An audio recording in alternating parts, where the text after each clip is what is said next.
Good afternoon. First of all, let me say that I'm very sorry for not being with you in Sarajevo, but hopefully I will all see you next year in Beirut.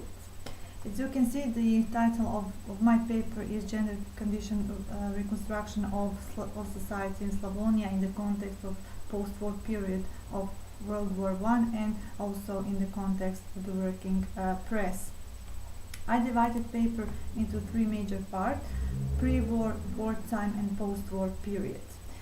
I would like to start with emphasizing the enormous social changes in the post-war period, especially in the sense of women's social status and its relations between women's rights to work and labor movement.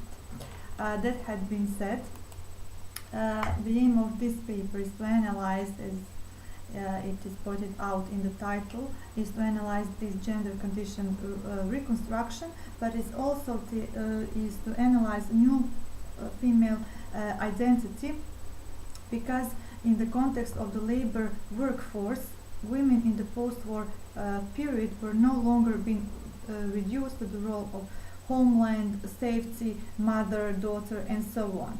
So post-war period contributes to the destroying not only social relations but also family.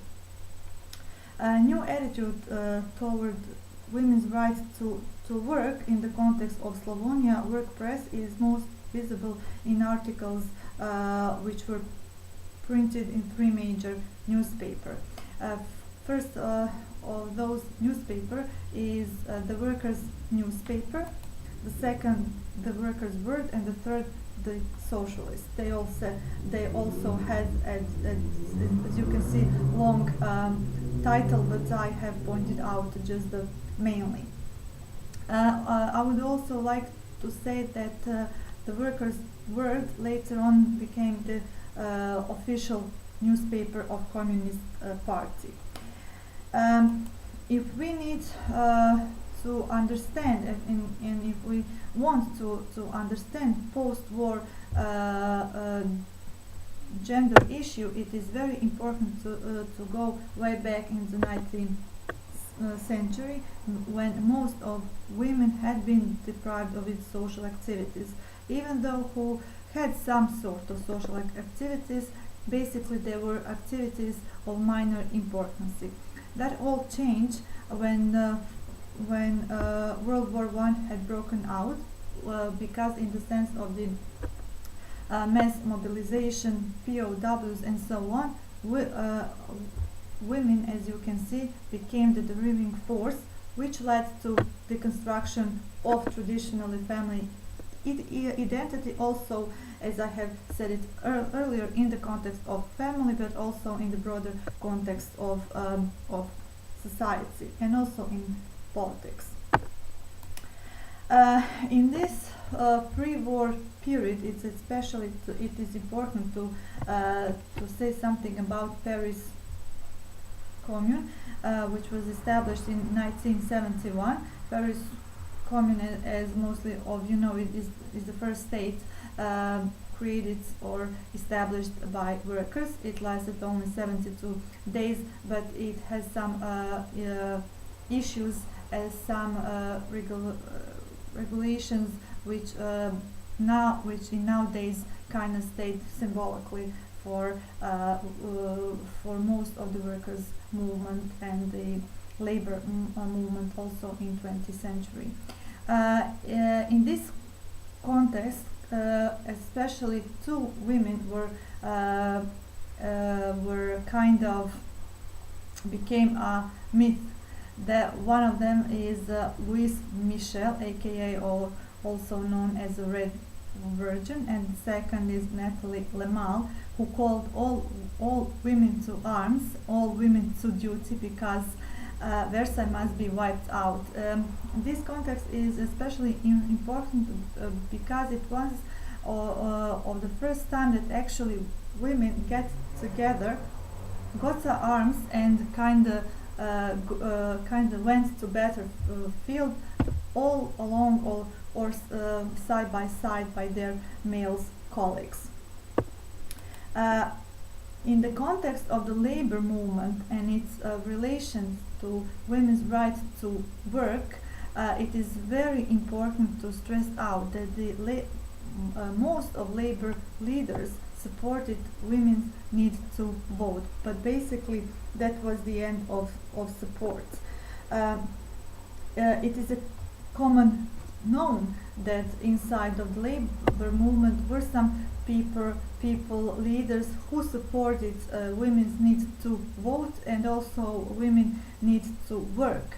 But mostly of the labor movement, including some prominent leaders and thinkers like Pierre Proudhon, were against equal social position on working place. So they were thinking that okay, she can vote, she can go to polls, but when she came back home, she needs to be a literate housewife, daughter, and so on.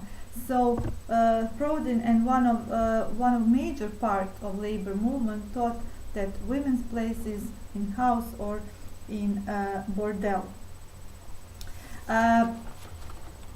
This is pretty surprisingly policy in the context of the women's participation in Paris Commune. Although the labor movement stressed the need for, as you can see, the need for enabling women to vote, the traditionally family mindset has dominated the leaders of labor movement. Therefore, until the beginning of the World War I, women were considered into the microcosmos of their traditionally roles that included almost only home and of course role of this little good wife who stays home and taking care takes care of children. In the context of Slavonia, according to the archive materially found in Croatian State Archive in Osijek, women were able to participate in labor movement on two levels. First is, as you can see, women's participation in celebration of the May 1st, and the second is participation in the Workers' Assembly. It is very important in the sense of celebration of the May 1st to say that according to the report made by the police, that half of the present people were actually women. So women were pretty or even had a certain desire to be an active participated into the labor movement, because as you can see, they were not only being active in celebration of the May 1st, they were also very active in the Workers' Assembly. Workers' Assembly, it refers actually to the meetings that workers organize once or twice a month with discussion over night shift, rights to 8 hours work, and so on. In that context, women were very prominent, and women were, I would say, according to the police report, were even more aggressive in their demands than their male comrade. Let's say it like that.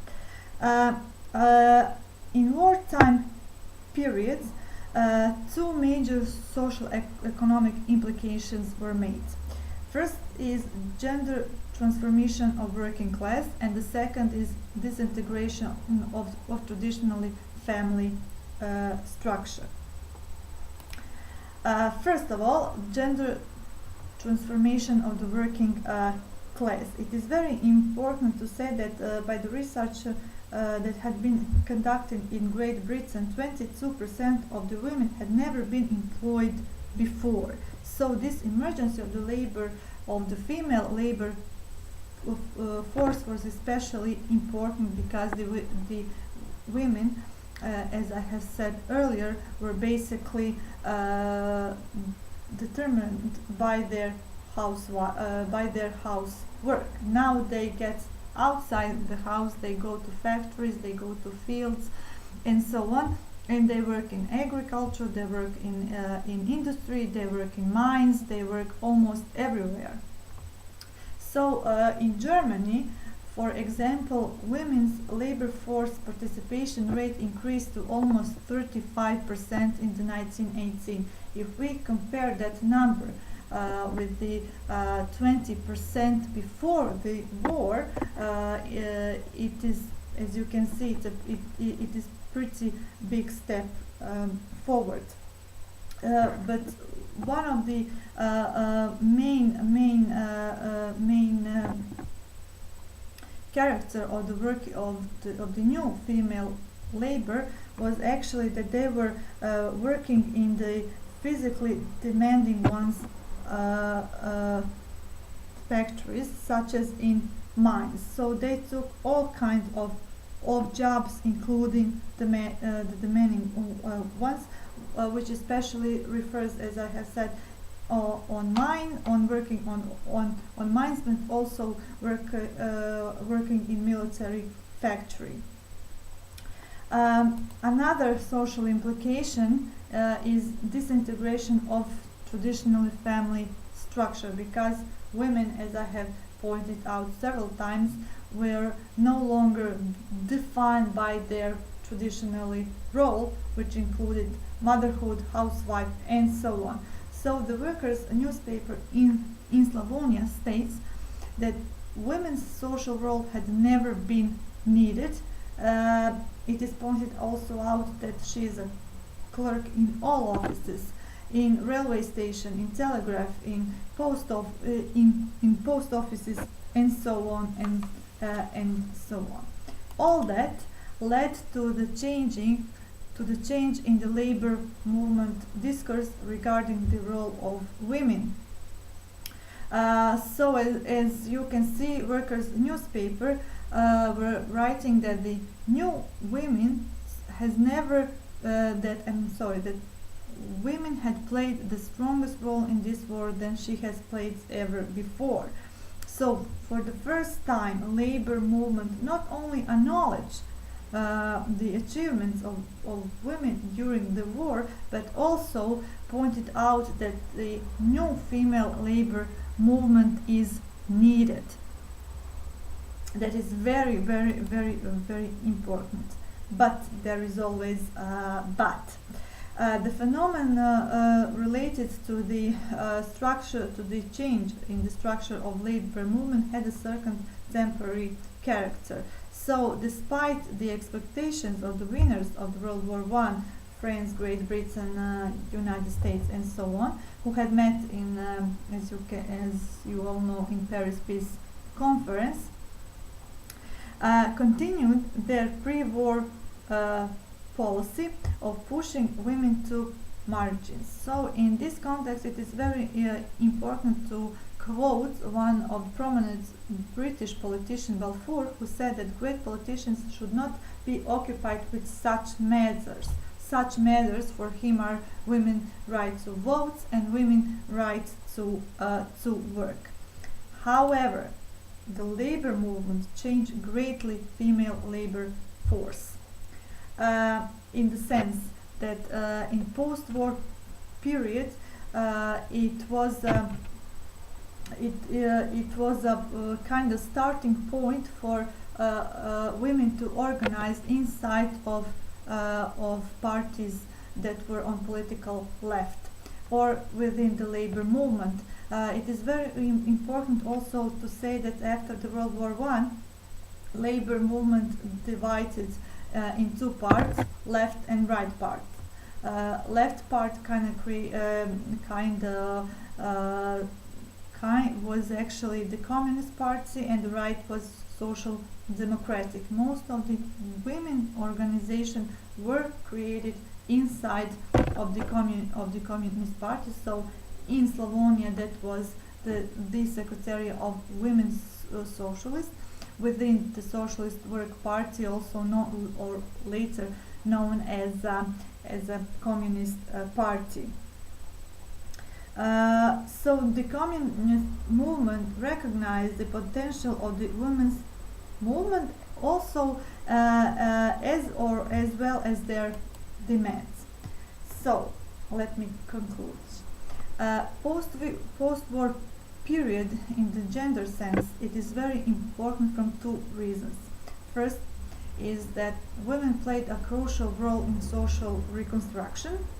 On the other hand, labor movement took a turn regarding the position of the women.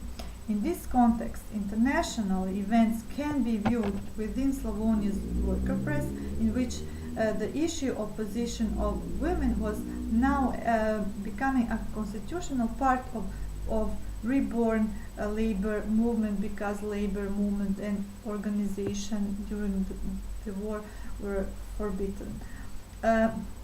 Although in post-war period women succeeded in overcoming the traditionally barriers that was lasted, or that was a long or short time of periods, but post-war women in the sense of Slavonia created a narrative which has a special role in the research of position of women in Kingdom of Slovens, Croats and Serb, later known as Yugoslavia.